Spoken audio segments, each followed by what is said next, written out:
I made a Roblox game in 23 days, and this is the journey.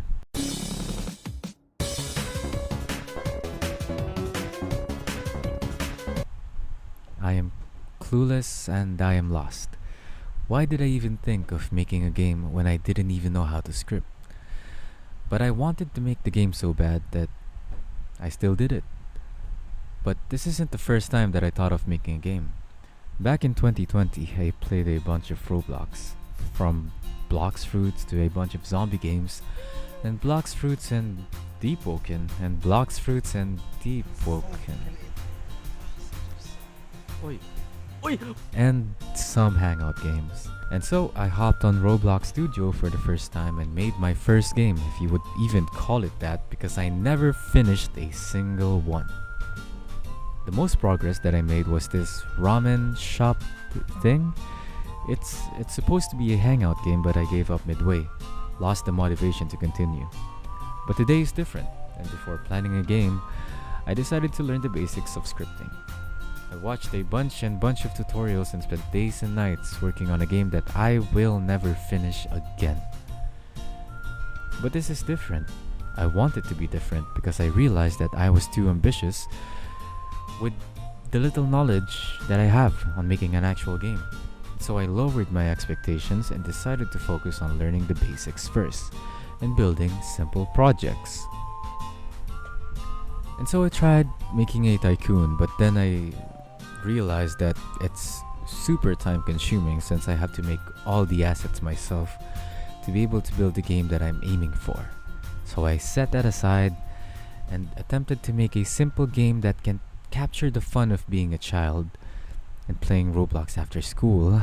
Just a casual and not so competitive game that everyone can enjoy.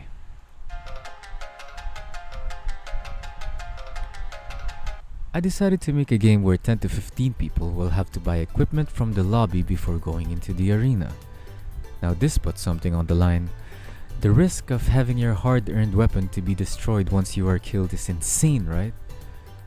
Yeah, so I made it like that, so players will have something to fight for and to look forward to each round. Even if you buy a very powerful sword, it will be gone if you aren't too careful. And I made it so that each and every sword has something unique.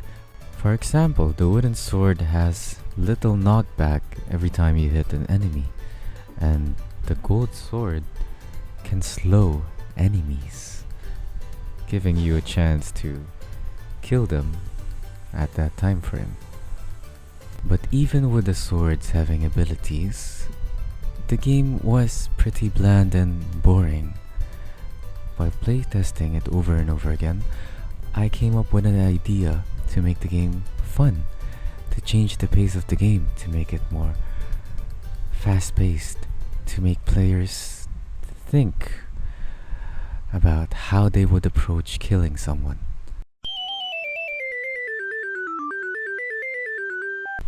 Potions. I added potions.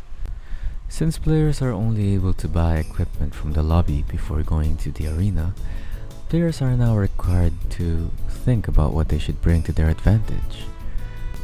If players want to knock enemies back out of the map, they might want to buy a wood sword along with an invisibility potion and a speed potion to catch enemies off guard. Or if you have a much more powerful sword, you might be inclined to buy bigger shield potions or health pots to defend yourself. Since I added potions, players are now able to use that to their advantage, to defend themselves or to be on the offense. And personally, it makes the game much more fun.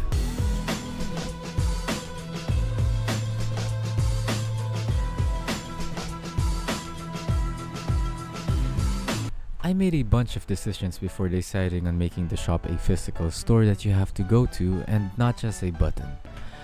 I also added a traveling merchant that sells really overpowered weapons that may or may not one-shot your enemies. I made it really expensive though, so people can't abuse it. I also don't have a spectator mode yet because I don't know how to implement it, Instead, I made it so that you can see the players and the arena from the lobby. And yes, all equipment gets destroyed once you die, and you have to buy new swords and potions every time you die. So don't die if you want to keep your weapon. Regarding maps with references such as Grow Garden and 99 Nights in the Forest, if the developers want me to take them down, I will take them down. Just message me.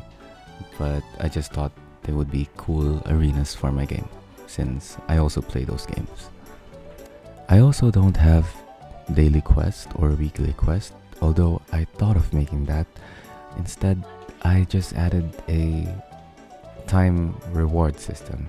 For how long you stay in the game, you get a certain amount of coins, and I think that can help with buying those much more expensive weapons from the traveling merchant, so players can experience them at least once. And regarding the map voting system, I don't want to add that because I want everyone to experience a rotation of all the maps that I made, all the maps in the game. Because with map voting system, majority wins, right? So players might be playing on the same map over and over again. But I want players to like maps and dislike maps, because there's plenty of maps in the game right now, and I'm pretty sure there would be favorites and there would be maps that you would want to avoid. But the maps rotate randomly, so you won't get the same map after 3 maps. So after a full loop, only then will the arenas randomly rotate again. I also want to add events, but I do not have the time for that since I'm still in college and there's a lot of responsibility for me. So I cannot focus on making events yet, right now, at this moment. Maybe in the future though, but I'm sure to improve the game if players play the game, if I get feedback, and I guess that's it. The game is out now, Swords and Potions. Feel free to visit and play the game. But on Sunday, me and my friends will be playing the game 3 p.m. PST. We hope to see you there. Thank you.